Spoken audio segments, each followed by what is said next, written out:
Welcome to Games from Folktales, a podcast that mixes historical research and tabletop role-playing settings. I'm your host, Timothy Ferguson. This week, a Creaman Magus listens to the rain.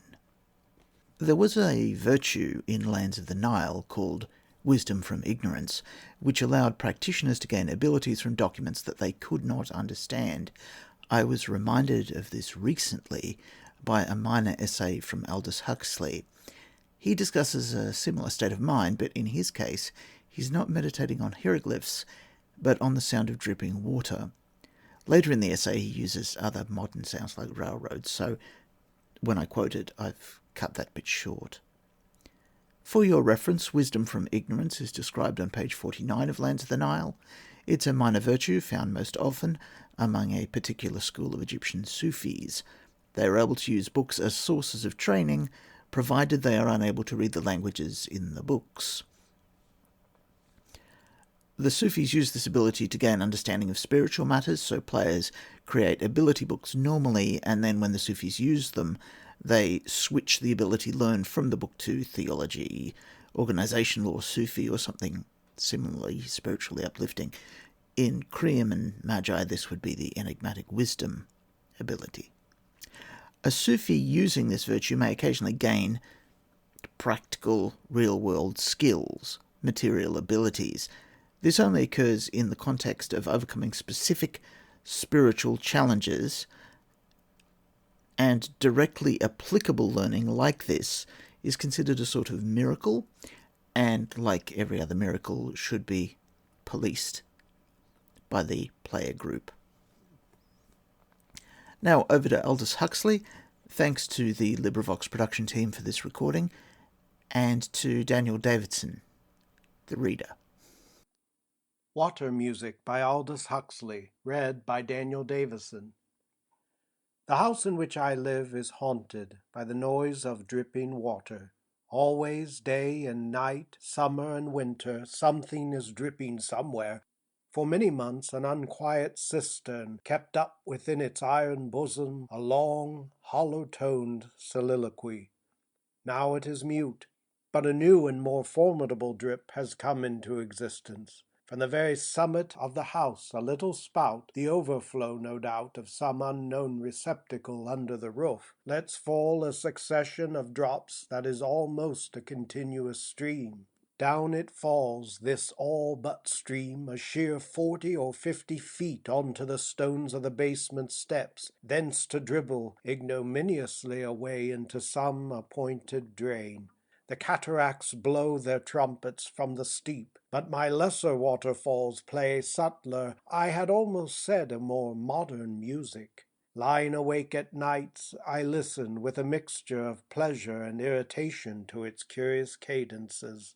The musical range of a dripping tap is about half an octave, but within the bounds of this major fourth drops can play the most surprising and varied melodies. You will hear them climbing laboriously up small degrees of sound, only to descend at a single leap to the bottom. More often they wander unaccountably about in varying intervals, familiar or disconcertingly odd. And with the varying pitch the time also varies, but within narrow limits. For the laws of hydrostatics, or whatever other science claims authority over drops, do not allow the dribblings much license either to pause or to quicken the pace of their falling. It is an odd sort of music. One listens to it as one lies in bed, slipping gradually into sleep with a curious uneasy emotion. Drip, drop, drip, drap, drip, drop, so it goes on, this watery melody, forever without an end, inconclusive, inconsistent, formless. It is always on the point of deviating into sense and form. Every now and then you will hear a complete phrase of rounded melody, and then drip, drop, de-drep, de-drap. The old inconsequence sets in once more. But suppose there were some significance in it. It is that which troubles my drowsy mind as I listen at night. Perhaps for those who have ears to hear, this endless dribbling is as pregnant with thought and emotion, as significant as a piece of Bach. Drip, drop, de-drap, de-drep. So little would suffice to turn the incoherence into meaning. The music of the drops is the symbol and type of the whole universe. It is forever, as it were, asymptotic to sense, infinitely close to significance, but never touching it. Never unless the human mind comes and pulls it forcibly over the dividing space. If I could understand this wandering music, if I could detect in it a sequence, if I could force it to some conclusion, the diapason closing full in God, in mind, I hardly care what, so long as it closes in something definite, then I feel I should understand the whole incomprehensible machine, from the gaps between the stars to the policy of the Allies. And growing drowsier and drowsier, I listen to the ceaseless tune, the hollow soliloquy in the cistern, the sharp metallic rapping of the drops that fall from the roof upon the stones below. And surely I begin to discover a meaning. Surely I detect a trace of thought. Surely the phrases follow one another with art, leading on inevitably to some prodigious conclusion. Almost I have it. Almost. Almost. Then I suppose I fall definitely to sleep. For the next thing I am aware of is that the sunlight is streaming in. It is morning, and the water is still dripping as irritatingly and persistently as ever. Sometimes the incoherence of the drop music is too much to be borne. The listener insists that the asymptote shall somehow touch the line of sense.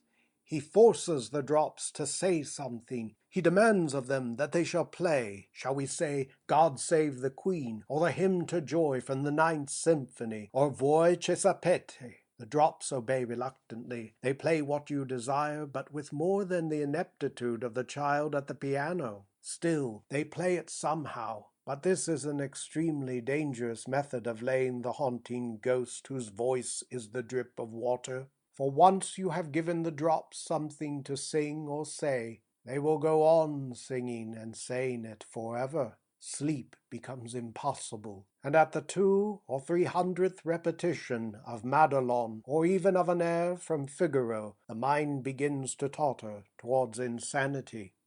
Drops, ticking clocks, machinery, everything that throbs or clicks or hums or hammers can be made with a little perseverance to say something.